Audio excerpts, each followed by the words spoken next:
crudo niya, boss? Eh, bakit na po isang tapos na ako na isang libo. Oh, naka 1,000, isa rota. Sa ruta po, pauta po ito, galing ka na eh. Karkang 200, basa takso 400, pagbalik 400. Oh. Ayan guys, lakas sa crudo talaga ito. Ayan guys, magandang araw sa inyo guys. Bigla tayo dito, diaphragm. Yan, tuturo namin sa inyo kung bakit kailangan ng palitan ng inyong diaphragm at kung bakit at anong dahilan guys. Yan ang kabalta natin. May butas na lang. Itong diaphragm nito ay kaya lumalakas ang crudo nito ay gawa ng butas yung kanyang diaphragm guys. Isa sa naging dahilan. Ito yan. Ito yan guys. Yan. Butas na kasi itong diaphragm niya kaya malakas ang minor. Tapos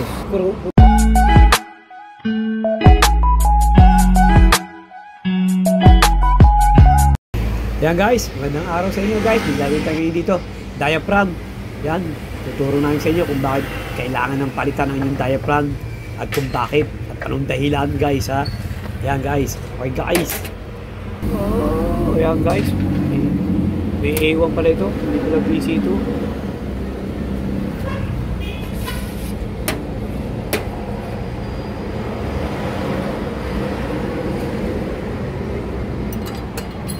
Tamang patakpak.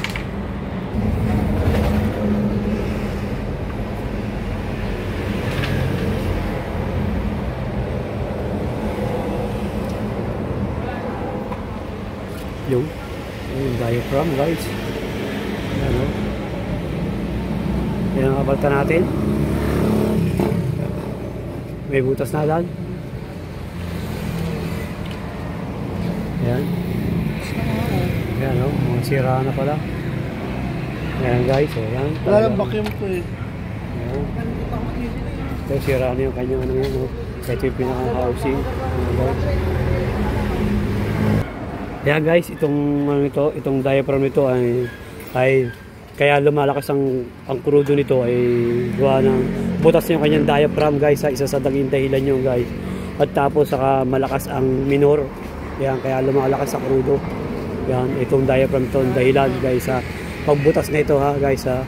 Yan, baka kayo maka-experience na ganyan na malakas na ang kanyang crudo at malakas ang kanyang minor. Yan, posibilidad na ito ang problema, sira yung kanyang diaphragm niya. Papalit natin bagong diaphragm niya. Denso Japan yan no? Ipapalit natin kasi kaya malakas ang crudo ito gawa ng butas ng kanyang diaphragm guys. Yan ha. Yan. Kaya palitan natin ng diaphragm yan. Yan. Ito gamit namin guys. Denso. Yan. Japan guys. Ayan. Yan. Ito yan. Ito yan guys. Yan. Yan. Butas na kasi itong diaphragm niya kaya malakas ang minor. Tapos malakas sa crudo. Yan. Pagka malakas sa crudo ang inyong jeep. Yan. Pwedeng posibilidad na ito ang problema. May butas ang inyong diaphragm guys. Ayan. Ayan guys, tip yung guys ha. Baka maka-experience ko yung ganyan. Ayan. Nakakabit na yung alan. Ayan, basahan mo yan. Ayan, basahan mo yan. Basahan mo. Ito pa yung kasama ng kay Tatay Talyo. Oo, ito po yung gamit ni Tatay Talyo. Kanyang unit ko to. Ngayon, yung akin po yung mahaba. Kaya nakakabiyahe si Tatay Talyo. May stroke yung kasama. Pero makakabiyahe na po, malapit-lapit na yun. Makakabiyahe ko makabiyahe. Sabi ko yung Tatay Talyo sakalin.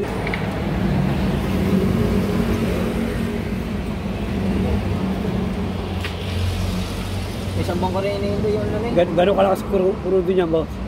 Eh, bakit ka po isang tapos na ako na isang libo. Oh, naka 1,000, isa rota. Sa ruta po, pauta po ito, galing ka na eh. Karkang 200, basa takso 400, pagbalik 400. Oh. Ayan guys, lakas sa crudo talaga ito.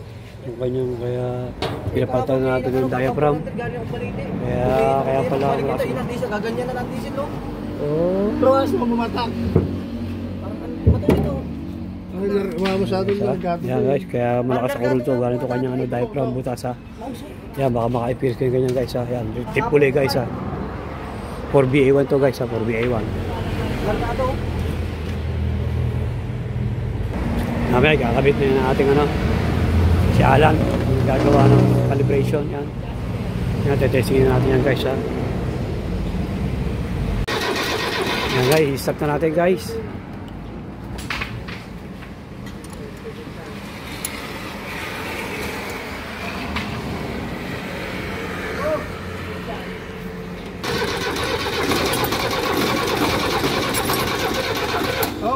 Oh. Heater pa guys. Yung.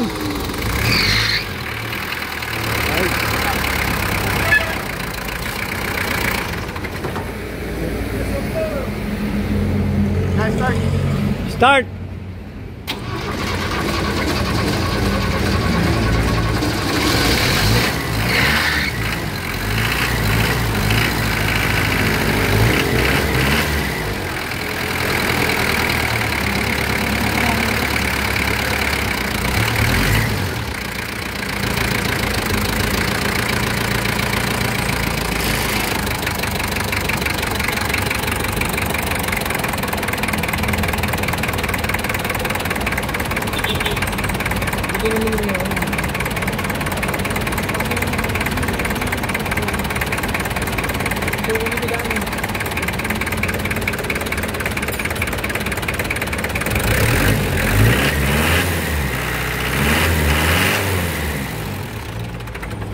Sapa. Start pa raw. Ba't may nalabas na crudo doon lang? Sorry. Turn.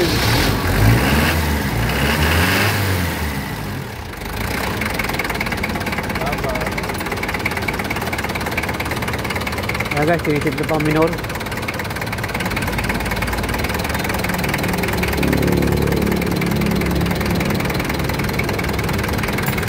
Ganda na ng minor oh.